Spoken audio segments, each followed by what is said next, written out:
Football Knockout was the most highly anticipated game and got off to an extraordinary start, Elisa scoring goal number 3. With everyone playing for points, the unspoken rule about scrappy goals went out of the window. Owen finally confirmed what we all knew 13 minutes earlier: Scarlett would be the first eliminated. Round 2 brought a slightly higher quality of goals, this from Robert, the best of the bunch. In the final 2, Elisa almost produced what would have been the shock of the games, but she struggled to get her shot away, allowing Patrick to spare his blushes. After losing to Elisa in football in the practice games, 2016 could have been the worst year of Patrick's life, ever. But he avenged that defeat moments later. Patrick was back in the final 2 in round 3. He and Owen had 36 shots between them in a gruelling 8-minute duel, which could only be settled by a penalty shootout. Owen won bragging rights for the next year, but round 5 would prove one step too far.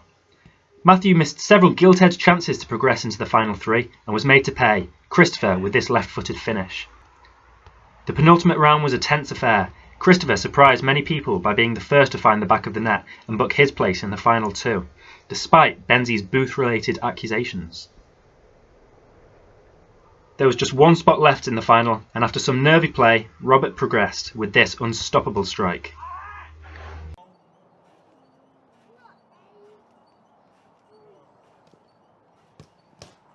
The final began with this tackle from Robert, epitomising how much this event means to everybody.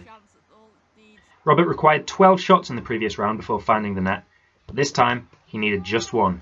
This goal crowned him the champion of the Nicholson Games' most prestigious event.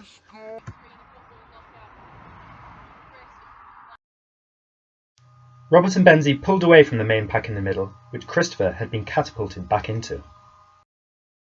Scarlett had the worst shot accuracy of the day, whilst Elisa had the best, but lasted just 4 seconds in goal. The remaining stats exclude both of these slaves. Patrick had the worst shot conversion, as well as the worst dribble completion rate. He, Christopher and Owen attempted tackles far more frequently than anyone else. Owen also blocked more shots than anyone, the true slave of the event. He also had the best shot accuracy. Matthew's dribble completion was better than everyone else, but his inferior tackling success let him down. Meanwhile, Benzie's shot accuracy was surprisingly the worst.